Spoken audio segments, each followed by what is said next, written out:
بسم الله والحمد لله والثناء لله والصلاة والسلام على رسول الله. قال تعالى: أعوذ بالله من الشيطان الرجيم.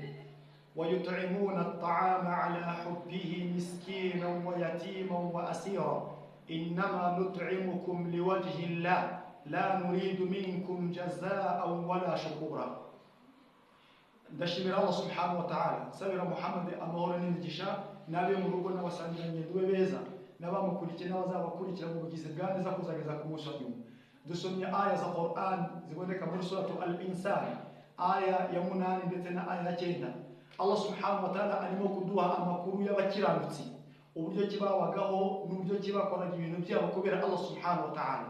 Allah aratubwira ati: وَيُطْعِمُونَ الطَّعَامَ عَلَى حُبِّهِ مِسْكِينًا وَيَتِيمًا وَأَسِيرًا. Abakiranutsi ngo banaha amafunguro imfubyi hanyuma n'abakene, cyangwa se abakene, imfubyi ndetse n'imbohe, kabone nubwo nabo baba bayakeneye, ariko bakavuga bati: innama nut'imukum liwajhi llah, rwose tubagaburira kubera gushaka kwishimirwa na Allah. La nuridu minkum jazaa wala shukura, ntidukeneye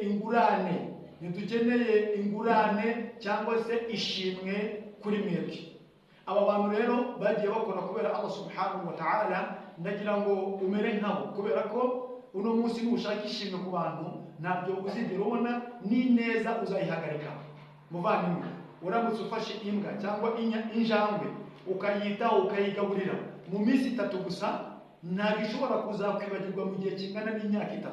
Ariko at'im insan 3 sanawati, gufata umuntu noneho umwiteho, umugaburire, umukorere cyazo zishoboka mu gihe cy'imyaka 3, fasayansaka fi 3 ayyam, azakwibagirwa mu gihe cy'iminsi 3.